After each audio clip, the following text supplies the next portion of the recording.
Hello friends, आज मैं आपको ज्योग्राफी में कौन सी बुक पढ़नी चाहिए उसके बारे में बताने जा रहा हूं।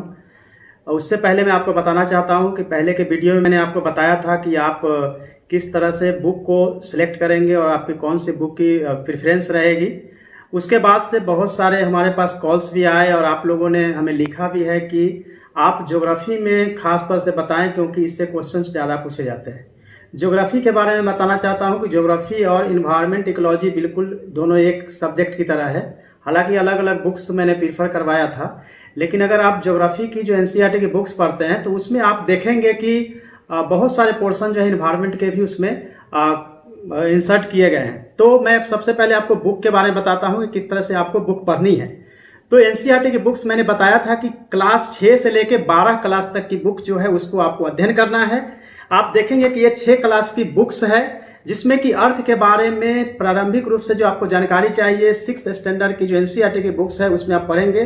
पतली सी बुक्स है, लेकिन प्रिलिमिनरी आपको जो भी इंफॉर्मेशन चाहिए इस बुक्स में अवेलेबल है। उसी तरह से आप 7th बुक की बुक देखेंगे, जिसमें कि इन्वायरमेंट के बारे में बताया गया है। मैंने पहले ही बताया कि इन्वायरमेंट बहुत इंपॉर्टेंट है, उससे क्वेश्चंस बहुत पूछे जाते हैं और इन्वायरमेंट की पूरी चर्चा जो है बहुत प्रारंभिक जानकारी जो है इस बुक्स में दी गई है। सो आप उसके बाद 7th क्लास में बहुत ही पतली बुक्स है, उसको आप पढ़ेंगे। उसके बाद 8th क्लास में देखेंगे थोड़ी सी इकोनॉमिक ज्योग्राफी है, आप इसमें देखेंगे रिसोर्सेज एंड डेवलपमेंट के बारे में बताया गया है, तो इसमें थोड़ी सी जानकारी आपको इकोनॉमिक ज्योग्राफी की मिलती है। फिर उसके बाद इसको आप पढ़ना शुरू करते हैं। बहुत ही इंपॉर्टेंट बुक्स है, बहुत इंफॉर्मेटिव बुक्स है 9th क्लास की। आप इसको देखेंगे कि कंटेम्प्रेरी इंडिया पार्ट 1, इसमें पूरी तरह से फिजिकल इंडिया के बारे में पढ़ाया गया है। बहुत ही अच्छे से इसमें मैप्स दिए गए हैं, जिससे आप आसानी से समझ सकते हैं। कंटेम्प्रेरी इंडिया पार्ट 2 जो है वो 10th क्लास में है। इसमें आप देखेंगे कि किस तरह से सारी चीजों को जो इंडिया की जो फिजिकल और इकोनॉमिक ज्योग्राफी है उसको अच्छे से बताया गया है। तो फ्रेंड्स, क्लास 6 से लेके 10th की टोटल जो बुक्स है वो टोटल अगर बुक्स देखेंगे तो ये 5 बुक्स है जिसको आपको पढ़ना है। अब हम चलते हैं कि 11th क्लास में 2 बुक्स है और 12th क्लास में 2 बुक्स है। 11th क्लास में खास तौर पे फिजिकल ज्योग्राफी पे ही फोकस किया गया है और जो ज्योग्राफी में क्वेश्चन पूछे जाते हैं उसमें लगभग 70 से 80% का क्वेश्चन जो है वो बिल्कुल ही फिजिकल ज्योग्राफी से पूछा जाता है। तो फंडामेंटल फिजिकल को अगर समझना हो तो ये बहुत ही अच्छी बुक्स है, जिसमें डायग्राम के साथ बताई गई है। इसको आपको पढ़ना चाहिए और बार बार पढ़ना चाहिए। उसी तरीके से अगर 11th की दूसरी जो पार्ट की बुक है वो बिल्कुल इन्वायरमेंट पे है। आपने देखा है कि इन्वायरमेंट की बुक्स जो है 2 बार रिपीट हो रही है और ये कहीं ना कहीं एक क्लास से दूसरे क्लास में जब जाते हैं तो वही इस इन्फॉर्मेशन को थोड़ा सा डिस्क्रिप्टिव किया जाता है, थोड़ा डिटेल्स में बताए जाते हैं, कहीं ना कहीं वो रिवीजन होता जाता है। 12th क्लास की बुक की अगर हम बात करते हैं तो ह्यूमन ज्योग्राफी, दोनों ही बुक्स जो है ह्यूमन ज्योग्राफी पे है।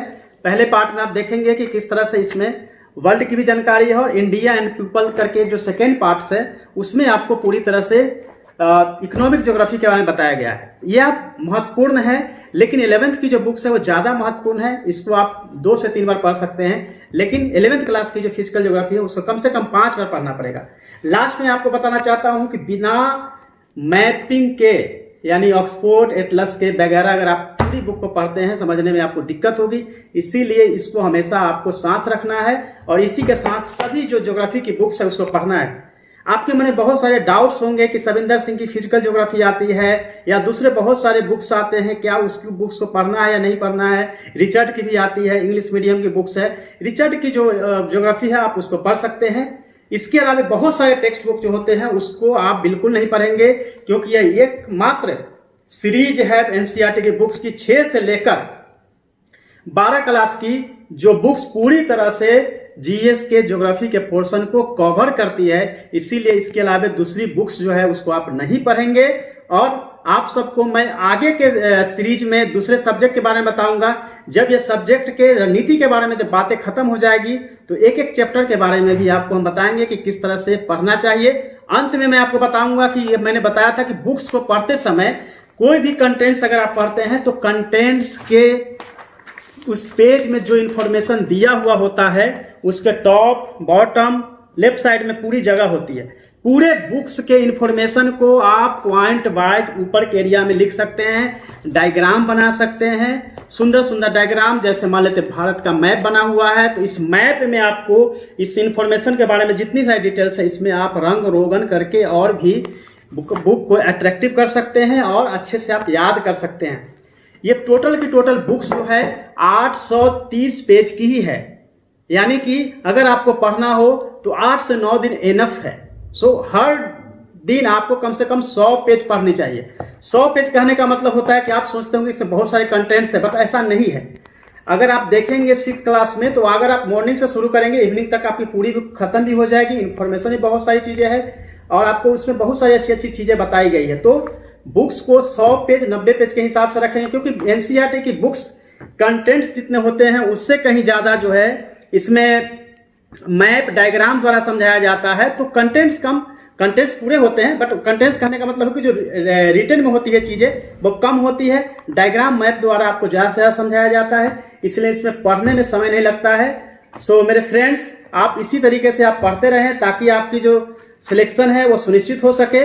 ऑल द बेस्ट सबको। नेक्स्ट वीडियो में फिर से आपसे मैं मिलता हूँ।